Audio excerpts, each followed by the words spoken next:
conservative commentator Stephen Kent with Young Voices. I was reviewing some polling data this week, Steve, on how the younger generation, the Gen Z, young professionals, 18 to 25, they side with the so-called Palestinians, the terror group Hamas. They ignore the October 7th carnage and pillaging and raping and killing of innocents and children. They side with the so-called Palestinians. Why do you think that is, Steve, being a young voice, young commentator? Man, that's a tough question. I've been thinking about this, obviously, for months on end as we've watched the youth response in the United States unfold since October 7th. But I guess to not entirely sidestep your question, the thing I've been thinking about, because my wife mentioned it, is that most of these kids weren't even born when 9/11 happened. That we're talking about a generation of kids who are at college campuses who don't even have a memory of when Islamic extremism struck their own country and rattled this country to the core. All of their experiences have been had in the post 9/11 world, where the United States and the war on terror somehow managed to make us look like the bad guys, at least in our popular culture and our understanding of what happened. And that might be what I look at and go, all they have seen ever on television and movies is how the United States became the bad guy and the West used the war on terror as a means to, I don't know, enact some kind of new age colonialism. And in that way, I think that maybe this is part of how we got here. They've never known an America that was the hero or a West that was the hero. As a parent, how do you properly communicate, teach, and guide a young person, a teenager, maybe a young adult, so that they think like you and see the world through your eyes, through the eyes that we've seen? We saw 9/11. We saw, from my perspective, 20 years prior to that, the bombings around that time, like in the early, like in the 1990s and 2000, the bombings that took place in Tel Aviv, mostly in Tel Aviv, Jerusalem, the cafes, the buses, the innocents that were constantly targeted by the PLO affiliated groups out there targeting civilians, killing hundreds of civilians. Before they put up that wall separating the Gaza territory, and it was 95% effective, and finally these suicide bombers stopped coming over. But we have to communicate that to a younger generation, and I think it's kind of easy with YouTube videos and maybe a condensed version of this to say this is the hate back and forth, and even go back even further, all the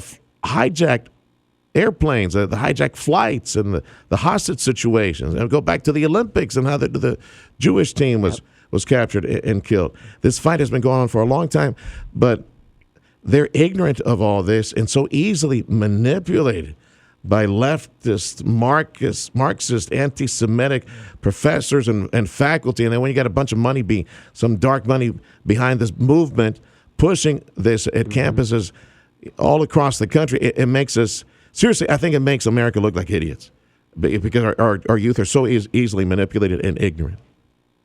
Yeah, well, it's not hard to imagine when you think about when they go to government public schools. They are spending 6 to 8 hours a day with their educators, their indoctrinators, learning all manner of things that you might never consent to, when in reality you are getting maybe about 3 to 4 hours a day with your children on the front end of them going to school and the back end. And when I realized this back in 2021, we started homeschooling, and we have not turned back. And, your question is a timely one. I'm educating my 13-year-old right now on the impact of 9/11, the war on terror, and the history of the Middle East. It just happens to be part of our homeschooling curriculum that we're doing right now as all of this is going on.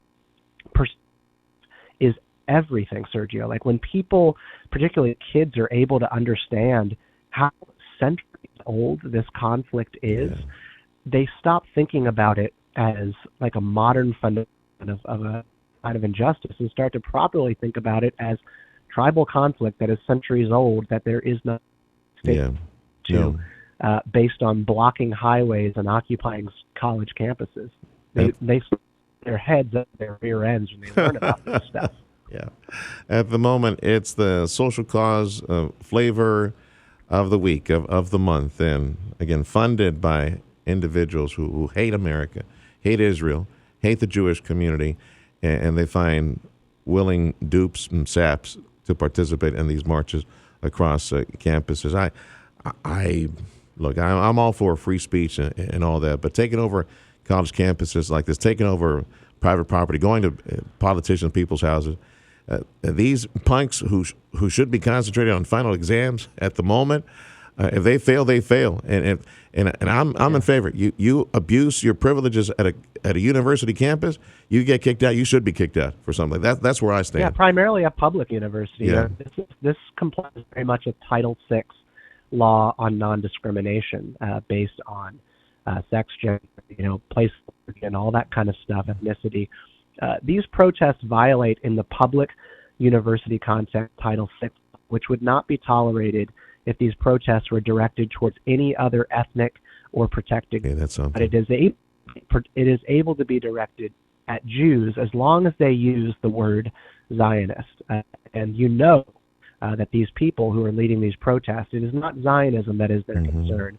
They're concerned with sectional hierarchy that is allowed. Yes, sir. Or that they say has placed Jews on top of the world order as the way they see it. This is where the far left and the far right are really very aligned in how they view the world, a conspiratorial hierarchy mindset.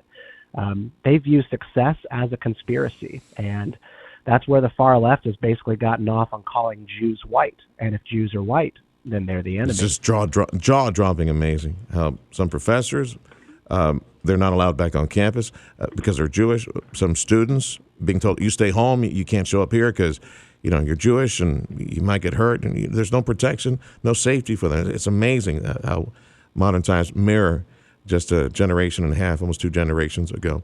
Hey, Stephen, thank you much for joining us. From Young Voices, Stephen Kent.